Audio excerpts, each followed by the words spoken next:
My name is Nick Watts, and thank you for watching this video about debate. Today we'll be discussing the topic that Korea should support the United States' new grand strategy that has been called the Pivot to Asia.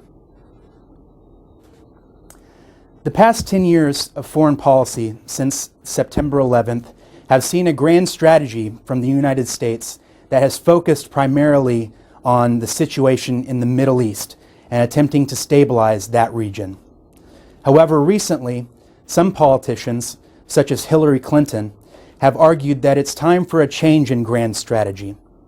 And what I mean by grand strategy are the ultimate goals of a country. So what is it that the United States is placing at the top of its list of priorities? Hillary Clinton has argued that this grand strategy, this pivot towards Asia, is beneficial because of the simple fact that Asia is rising quickly in power, in economics, and in population. The first debater in this debate is Michael, who starts off by giving a constructive speech.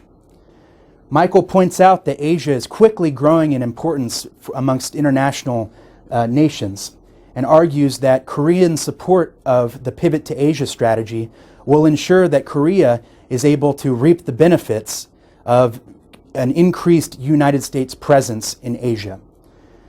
Korea has argued that it's necessary for the United States to shift its focus to Asia to ensure that trade is fair amongst all nations. Michael uses the example of the South China Sea, which is currently being controlled by China and is a very important trade location for many nations in Asia, such as the Philippines, Korea, and Japan. Denise is Michael's opposition in this debate and is arguing against Korean support for the Pivot to Asia grand strategy. Denise is arguing that the United States must continue its grand strategy that focuses on the Middle East because it is still the most likely place in the world for a war to start. Denise uses the example of the civil war that's occurring in Syria right now as proof that even if Michael is correct in saying that Asia will eventually become more important economically, that the situation is still too dangerous in the Middle East for the United States to change its focus now. Michael directly refutes Denise's claims about the Middle East and argues that the Middle East is a much more stable place today than it was 10 years ago.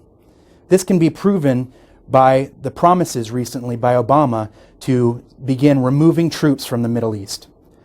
Michael argues that the Pivot to Asia grand strategy would be good for Asia and, more importantly, good for Korea, and that Korea stands to benefit economically, strategically, and diplomatically if they choose to aid and support the United States' new grand strategy, which would focus on increasing economic support to Asia. Denise continues her concerns about the consequences of the United States changing its focus from the Middle East to Asia, and argues that not only is the Middle East a very volatile place today, but that if the United States increases its presence in Asia, that it risks making certain countries angry with the United States, such as China, which may feel threatened by reasons of security if the United States increases its presence in Asia. The winner of this debate was Michael. This is because Michael was much better at showing the direct benefits that could be given to Korea if Korea chooses to support the new grand strategy of the Pivot to Asia.